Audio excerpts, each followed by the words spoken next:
Right, so this is my wiper motor. This is a Fiat 500 motor, which is apparently what people use. I've had to shorten down the shaft, which basically involved just taking the back off, taking the shaft out, cutting it down and then welding it into its little arm that sits in the back there. And I just made this little cap. There's no ring behind there just to seal it. Made a little bracket, put a plug on it.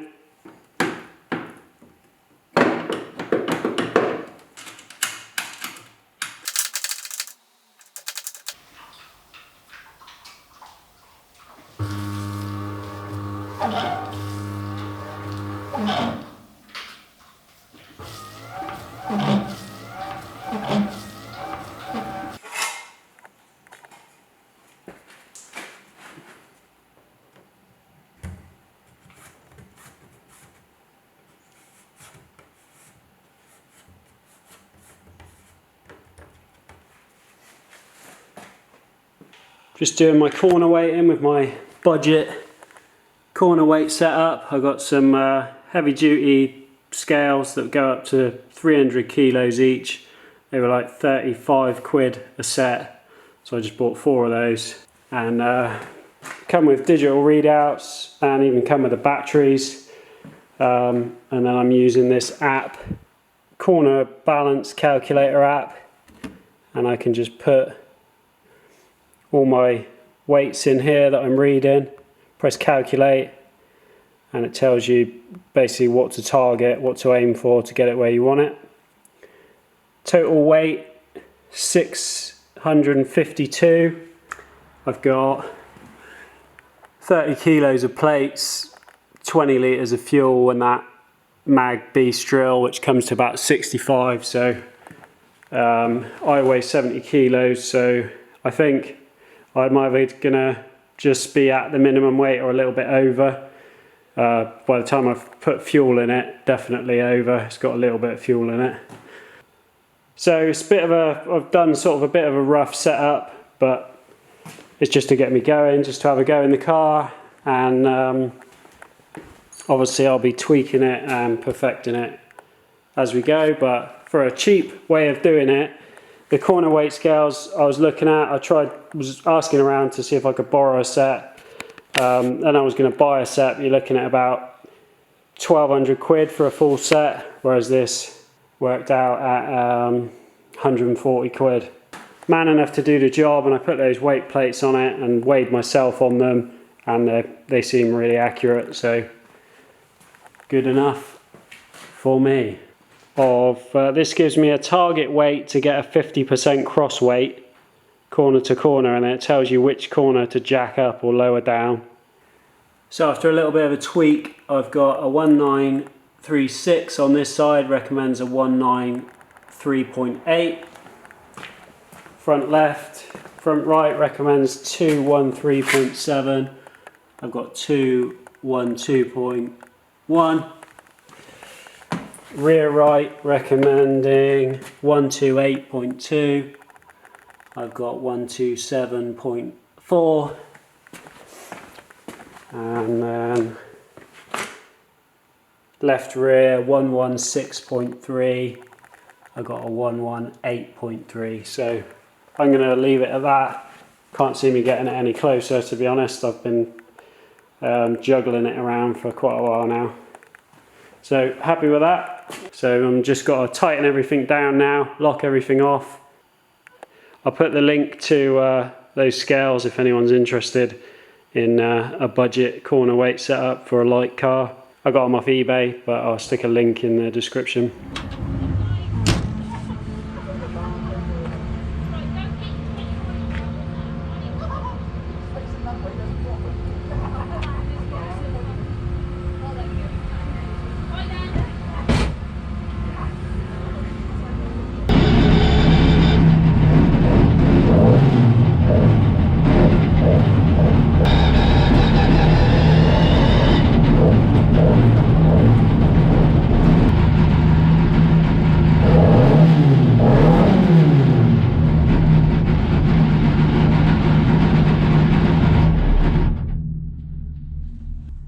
Basically just fouling the plugs up constantly.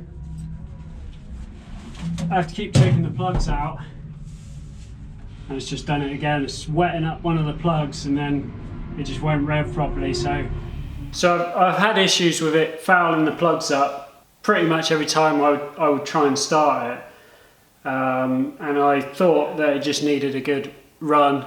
So I got to Coombe, got set up, and I just couldn't get it to start in the morning. Eventually got it started after continually taking the plugs out, drying them off. Got it going, got round to sound tested it. By the time I got back to the van where I was parked, it was misfiring and it had wetted the plugs up again. So I put a brand new set of plugs in, pushed it down to the start line, and then waited till there was just, I was almost ready to go, and then fired it up then, kept it revving, and went straight out on track. And I did manage to get 4 or 5 laps with it running well, and but I was just, getting a feel for the car, taking it easy.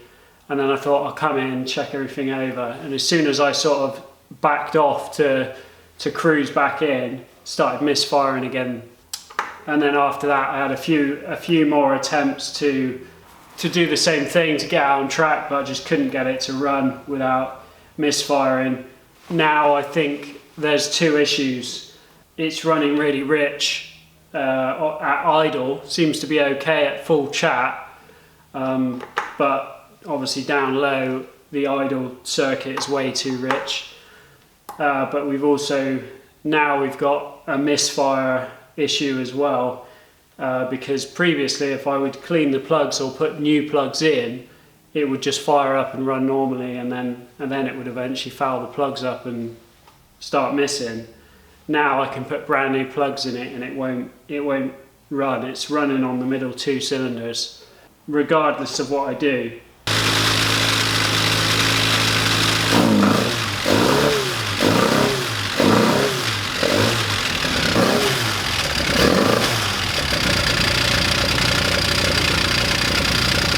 I've just put a new coil pack on it, hasn't made any difference. Did a compression test to verify there's nothing obviously more serious going on. I've checked that there's clearance on the valves, so there's I haven't actually checked the feeler gauge, but there is clearance on every rocker, so the valves are closing. Everything up there seems to be working as it should. So yeah, I'm still digging as to what the hell's going on with this. There's good spark on all 4. I did take the jets out of the car, just blew them through. I've recorded what the idle jets are so that I can get some smaller ones to sort out the mixture. But after it had run on track, when I came in and took the plugs out, the plugs did look quite good in terms of the colour. When it's on song, it's obviously running right, it's just down low, it's idle and stuff, it seems way out. I thought it might be because I put an air filter on it, but I tried taking that off, didn't seem to make any difference.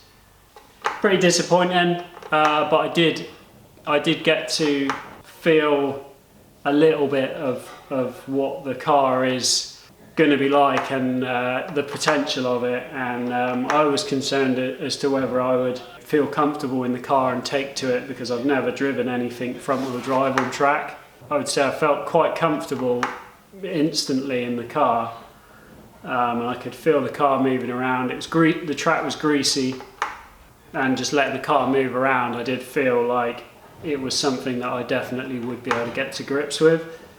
Other than the issue with the running, the handling, everything felt really good. Track perfectly straight, felt very even side to side. So that's a positive. Unfortunately, the time that it was running and I did get out on track, when I went to push the record button on the GoPro, I hadn't done the bracket up on it, and it just spun the GoPro around instead of turning it on. And I was sort of already, you know, committed to go in and couldn't really sort it out. So unfortunately, I don't even have any footage of it when it was going well, which is a real shame. So yeah, you'll have to wait till next time for that, unfortunately. Right, so I thought I had, well, I was reading through the manual and thought I'd found the issue. It says not to run the crank sensor wire anywhere near the alternator. I had it coming up over here and down, you know, fairly close to the leads in the alternator. And then I did the scope thing on the laptop with it plugged in, and it seemed to be reading an erratic crank signal.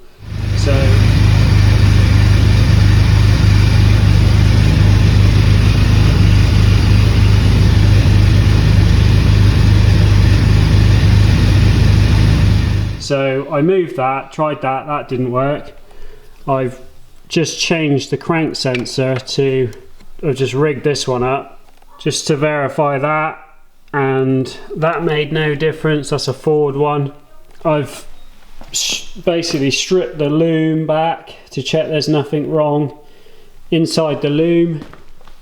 Did it on the inside as well. I've checked through, you know, had the plug apart in there, checked all the pins through, and then I've obviously cleaned the carb out once already, but I thought I'd take it off, do it properly, strip it right down, and I've just found this.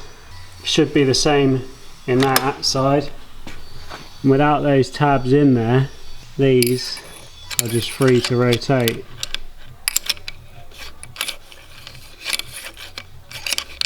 When you get these in the right position, there's a little dimple there.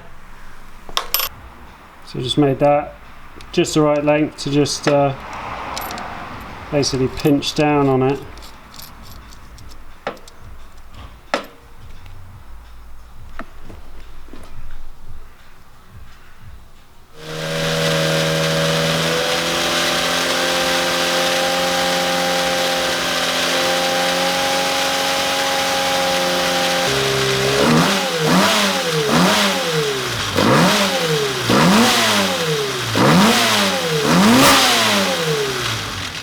Right, so we found one of the problems. We've still got the other problem, which is obviously that it's running mega rich around idle.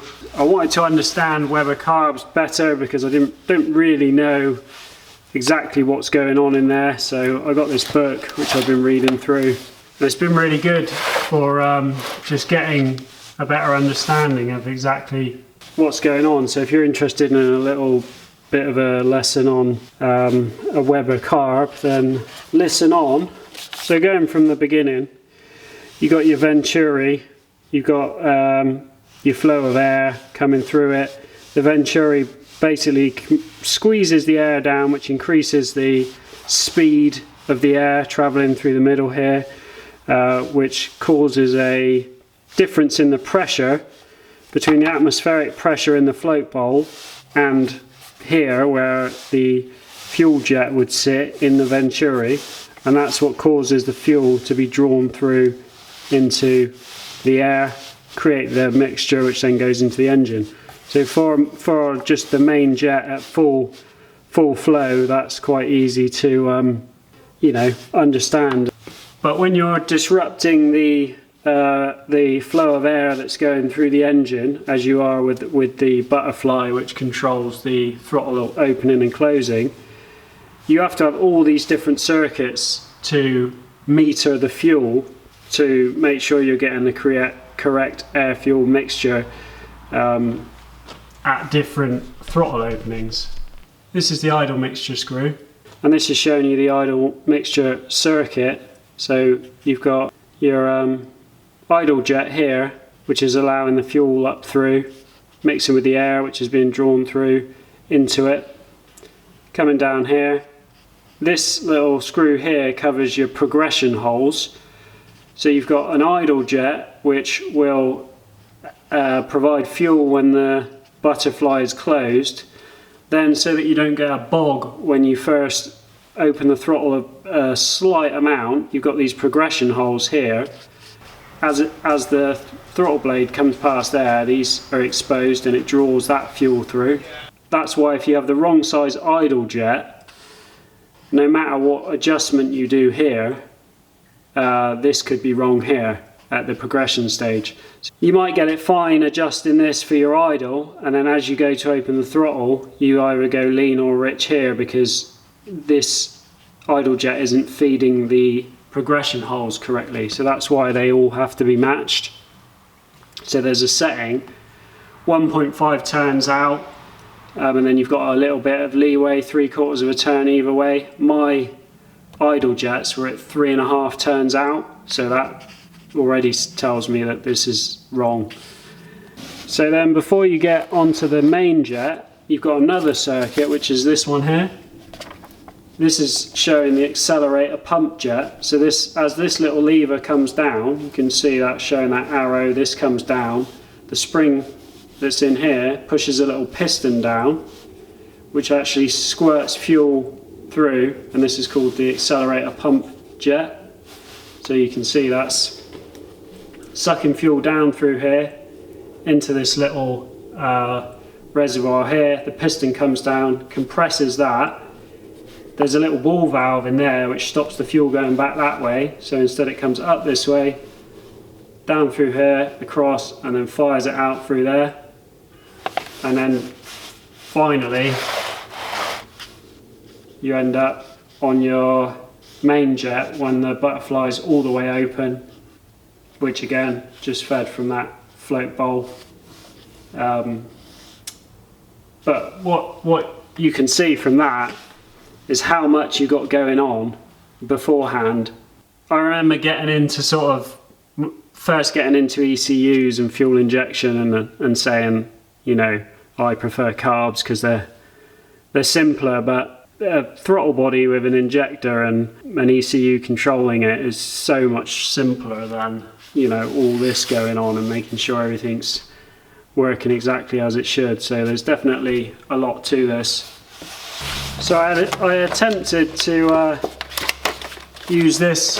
You basically just stick that in the spark plug hole, wind that on, put your spark plug lead on the end of that, and then you've got like a little sight glass in here, and you can see it go from like orange to blue. Orange is rich, and then blue is where you want it. If it goes white, it's lean. It's quite difficult to read it, especially as the rev range changes.